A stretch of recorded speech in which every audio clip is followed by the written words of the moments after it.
जय हिंद प्यारे साथियों, आप सभी साथियों का स्वागत करता हूं SSC, GD, group D, RRB, NTPC, CBT 2 special GK classes में।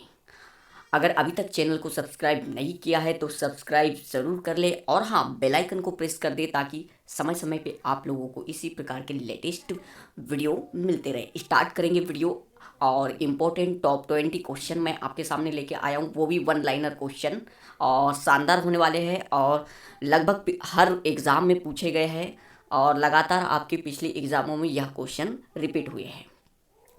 अधिक से अधिक चैनल को लाइक ज़रूर कीजिए, वीडियो को अंतिम तक देखिए, एक भी क्वेश्चन आपसे मिस नहीं होना चाहिए। चलिए पहले क्वेश्चन से स्टार्ट करेंगे। पहला क्वेश्चन आपका है, भारत के वित्त आयोग का प्रमुख कार्य क्या है? तो सबसे पहले तो बता दूं आप लोगों को, भारत का जो वित्त आयोग है उसका कार्य क्या होता है। इसका आंसर होगा राज्यों और केंद्रों के बीच राजस्व वितरण। क्या होता है वित्त आयोग का कार्य?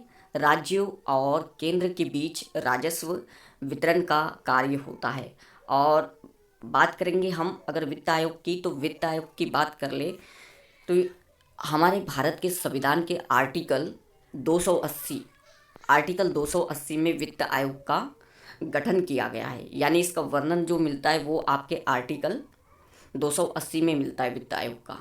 बढ़ेंगे अगले क्वेश्चन की ओर। अगला क्वेश्चन आपका क्या है, यूनेस्को का मुख्यालय कहाँ है? तो इसका सही उत्तर क्या हो जाएगा आप लोगों का, यूनेस्को का मुख्यालय आपका है पेरिस में। और पेरिस कहाँ पे है? तो पेरिस आपका आता है फ्रांस में। कहाँ आता है? पेरिस आपका आता है फ्रांस में। और बता दूँ आपको सबसे पहले कि जो फ्रांस की राजधानी है वो पेरिस है और पेरिस को फैशन की नगरी भी कहा जाता है। क्या कहा जाता है? फैशन की नगरी भी कहा जाता है। आपको एक और क्वेश्चन पूछ लेता है कि यूनेस्को की जो स्थापना है वो कब हुई थी? तो 1946 में। कब हुई थी? 1946 में हुई थी। यूनेस्को का काम क्या होता है? यूनेस्को एक प्रकार से आपकी जो इमारतें हैं या सांस्कृतिक स्थल है, जो भी इम्पोर्टेंट महत्वपूर्ण स्थल होता है देश का, जैसे मंदिर हो गया, जैसे आप लोगों का कोई लेक झील वगैरह हो गया, जो कि सांस्कृतिक रूप से महत्व रखती है या आपके किसी प्रकार से इतिहास से रिलेटेड होती है, तो उनको जो है एक प्रकार से लिस्ट में शामिल किया जाता है, यूनेस्को की सांस्कृतिक लिस्ट में शामिल किया जाता है। यही काम होता है यूनेस्को का। बढ़ेंगे अगले क्वेश्चन की ओर। अगला क्वेश्चन आपका है, चलिए, जगन्नाथ मंदिर का निर्माण किसने करवाया था? बार बार रिपीट होने वाला क्वेश्चन। किसने करवाया था? अवंती वर्मन ने। अवंती वर्मन ने जगन्नाथ मंदिर का निर्माण किया था। एक क्वेश्चन आपसे पूछना चाहूँगा मैं कि जगन्नाथ मंदिर है कहाँ पे? कमेंट्स बॉक्स में कमेंट्स जरूर कीजिएगा और बिल्कुल सटीक उत्तर। बढ़ेंगे अगले क्वेश्चन की ओर। अगला क्वेश्चन आपका है, भारत की सबसे लंबी नदी कौन सी है? बहुत ही प्यारा सा और शानदार क्वेश्चन। भारत की सबसे लंबी नदी कौन सी है? तो वो है आप लोगों की गंगा नदी। कौन सी? गंगा नदी। अगला क्वेश्चन देखते। अगला क्वेश्चन आपका क्या है, लाल ग्रह क्या है? लाल ग्रह क्या है? तो इसका सही उत्तर अगर आप लोगों को मालूम हो तो कमेंट्स बॉक्स में जरूर कीजिएगा। हाँ, आपका जो है लाल ग्रह वह मंगल ग्रह को कहते हैं। किसे कहते हैं? मंगल ग्रह को कहते हैं। क्यों? क्योंकि यहाँ पे आयरन ऑक्साइड की मात्रा पाई जाती है। इसी के कारण मंगल ग्रह का जो है रंग लाल होता है। और मंगल के जो है दो उपग्रह है, सबसे बड़ा फोबोस और सबसे छोटा डिबोस। नेक्स्ट देखते हैं इंपॉर्टेंट क्वेश्चन, WHO का मुख्यालय कहाँ पे है? बार बार पूछा जाता है। वर्ल्ड हेल्थ ऑर्गेनाइजेशन का मुख्यालय कहाँ पे है? तो ये आपको ध्यान रखना है, जिनेवा में। कहाँ है? जिनेवा में है। जिनेवा किस देश में आता है ये भी कमेंट्स बॉक्स में जरूर कीजिए। और WHO के बारे में इंपॉर्टेंट बात बता दूँ तो WHO का जो है स्थापना वो कब हुआ था? इंपॉर्टेंट हो जाता है, 7 अप्रैल को हुआ था। कब? 7 अप्रैल 1948 को। 1948 को इसकी स्थापना हुई थी। चलिए 17 नंबर का क्वेश्चन, भारत का कौन सा राज्य सर्वाधिक घने वनों से आच्छादित है? भारत का कौन सा राज्य सर्वाधिक घने वनों से आच्छादित है? तो ये आप लोगों का है मध्य प्रदेश। कौन है? मध्य प्रदेश। मध्य प्रदेश के सीएम कौन है? तो मुख्यमंत्री शिवराज सिंह चौहान जी अभी हाल ही में यहाँ के मुख्यमंत्री है। ये भी आप लोगों को याद रखना होगा। अगला क्वेश्चन आपका क्या है, gateway of India. Gateway of India कहाँ पे है? एक क्वेश्चन आपको पूछ सकता है कि इंडिया गेट कहाँ पे है?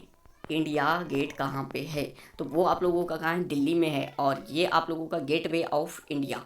गेटवे ऑफ इंडिया कहाँ है? तो ये मुंबई में है। कहाँ है? मुंबई में। महाराष्ट्र की राजधानी है मुंबई, व्यावसायिक राजधानी भी कहा जाता है इसे। अभी हाल ही में उद्धव ठाकरे जी यहाँ के सीएम हैं, जो कि शिवसेना के, आप लोगों के शिवसेना पार्टी से बिलोंग करते हैं। चलिए नेक्स्ट क्वेश्चन आपका क्या है, भारत में शीत फसल के मौसम को किस नाम से जाना जाता है? भारत में शीत फसल के मौसम को किस नाम से जाना जाता है?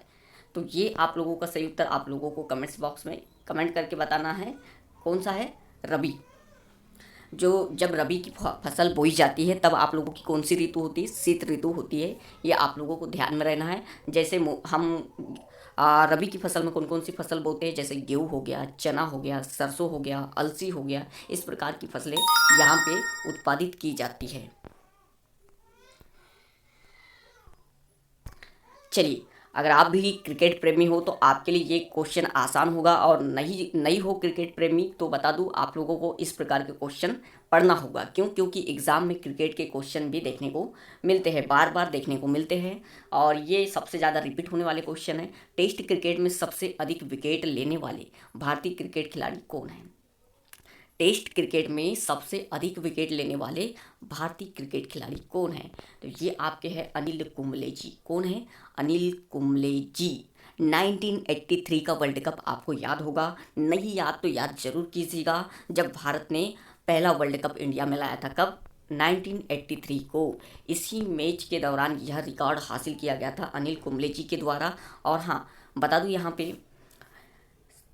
यहाँ पे देख ध्यान देना, टेस्ट क्रिकेट में सबसे अधिक विकेट तो अनिल कुंबले जी का नाम याद रखना, लेकिन जो 1983 में है, कप्तानी की थी इन्होंने।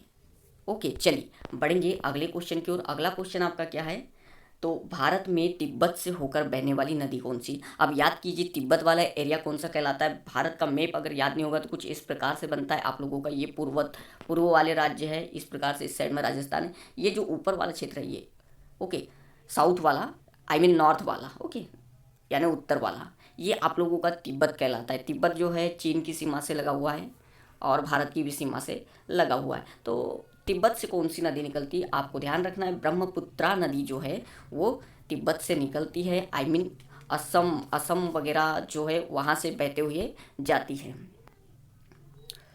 किसी राज्य का राज्यपाल बनने के लिए न्यूनतम आयु क्या है? वेरी वेरी आईएमपी और मोस्ट आईएमपी।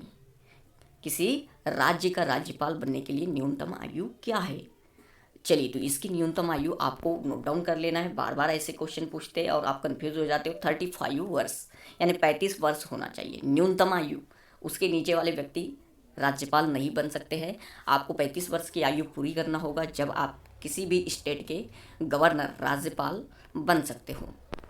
बढ़ेंगे अगला, तो अगला है आप लोगों का कुल्लू घाटी कहाँ स्थित है? Very very IMP, most IMP question, Kullu घाटी कहाँ है? तो ये आपको ध्यान रखना होगा, हिमाचल प्रदेश। हिमाचल प्रदेश में है आप लोगों की कुल्लू घाटी। मनाली कहाँ है, शिमला कहाँ है, ये सब हिमाचल प्रदेश में है। इस प्रकार के जो प्लेसेस है, उनका इंपॉर्टेंट प्लेसेस, उनको आप लोगों को क्वेश्चन में उठा लेता है। आपको पूछ लेगा कि मनाली कहाँ पे है, तो आपको बताना होगा हिमाचल प्रदेश में है। हिमाचल प्रदेश के जरा सीएम का आप लोग कमेंट्स बॉक्स में कमेंट्स जरूर कीजिए, नाम क्या है? मचकुंड विद्युत परियोजना किस क्षेत्र में स्थित है? तो ये आप लोगों का स्थान है कोरापुट के, यहाँ पे आप लोगों की जो परियोजना है मचकुंड विद्युत परियोजना स्थित है। अगला क्वेश्चन, कौन सी पर्वत श्रृंखलाएं भारत के दक्षिणी और उत्तरी भागों को अलग करती है? कौन सी पर्वत श्रृंखलाएं भारत के दक्षिणी और उत्तरी भाग को अलग करती, यानी सेंटर में ही होगी जो भी पर्वत श्रृंखला है, और आपको मैप से याद करना होगा। तो ये देखिए आप लोगों की जो सतपुड़ा पर्वत श्रेणी है, जो कि मध्य प्रदेश से, देखिए मध्य प्रदेश हमारा सेंटर वाला राज्य है, और वहीं से ही आपकी सतपुड़ा पर्वत शैली गुजरती है। मतलब आप लोगों के जो भारत है, भारत में सबसे मध्य वाला राज्य मध्य प्रदेश है, और उसके बीचों बीच से सतपुड़ा पर्वत श्रेणी जाती है। तो वो जो काम कर रही है, वो क्या कर रही है, आपकी भारत के दक्षिणी और उत्तरी भागों को अलग करती है। इतना सा आपको याद रख लेना है, क्योंकि ये क्वेश्चन बार बार पूछते हैं। जैन गुफाओं के लिए कौन सा स्थान प्रसिद्ध है? तो ये आपका स्थान है खंडगिरी। कौन सा? खंडगिरी के स्थान है। Very very IMP, most IMP. Congress की प्रथम महिला अध्यक्ष कौन थी? कांग्रेस की प्रथम महिला अध्यक्ष, दो प्रकार के क्वेश्चन इससे रिलेटेड पूछते हैं। तो बता दूं, प्रथम महिला अध्यक्ष पूछे कांग्रेस की तो आपको बताना है डॉक्टर एनी बेसेंट। कौन? Doctor Annie Besant. और पूछे कि प्रथम भारतीय महिला, जब भारतीय लग जाए सामने तो तब आपको सरोजनी नायडू बताना है। ओके, चलिए अगला क्वेश्चन आपका क्या है, पांड्य शासकों का राजनीतिक और सांस्कृतिक केंद्र क्या है? तो ये आप लोगों का है मदुरै। मदुरै पांड्य शासकों का राजनीतिक और सांस्कृतिक केंद्र रहा है इतिहासों में। बढ़ेंगे अगले क्वेश्चन की ओर। विश्व की प्रथम महिला अंतरिक्ष यात्री। आपको भारत की प्रथम महिला अंतरिक्ष यात्री पूछ ले तो फिर क्या बोलोगे? और अभी पूछा है आप लोगों को विश्व की प्रथम महिला अंतरिक्ष यात्री कौन है? ये आप लोगों का जो है वेलेंटिना टेरेस्कवा। ये रूस की महिला है। कहाँ की? रूस की महिला है। व्लादिमीर पुतिन जहाँ के अपने राष्ट्रपति है ना। तो वेलेंटिना टेरेस्कवा का नाम याद कर लोगे, विश्व की प्रथम महिला अंतरिक्ष यात्री है। चलिए, सुंदरवन मुख्य रूप से किस वन्य जीव के लिए संरक्षित है? सबसे पहले तो सुंदरवन कहाँ पे स्थित है? तो ये आपको बता दूं, बार बार पूछता है आप लोगों को सुंदरवन कहाँ पे है। तो ये आप लोगों का कहाँ है? हाँ सॉरी, पश्चिम बंगाल में। कहाँ है? पश्चिम बंगाल में आप लोगों का है, जहाँ ममता बनर्जी का शासन है, यानी मुख्यमंत्री है अभी वर्तमान में ममता बनर्जी, और गवर्नर कौन है वहाँ पे? तो जगदीप धनखड़ जी है। और यहाँ पे जो है सुंदरवन मुख्य रूप से बाघ के लिए पहचाना जाता है। ये पश्चिम बंगाल में स्थित है। इतना आप लोगों को याद कर लेना है। हाँ, हमारे द्वारा बनाया गया वीडियो आप लोगों को पसंद आया हो तो अधिक से अधिक चैनल को सब्सक्राइब जरूर कीजिए, वीडियो को शेयर कीजिए और बाजू में बेल आइकन की बटन दिखाई दे रही उसे भी प्रेस कर दीजिए। इसी प्रकार के लेटेस्ट वीडियो और शानदार जीके क्लासेस के साथ हम मिलते रहेंगे। Thank you guys.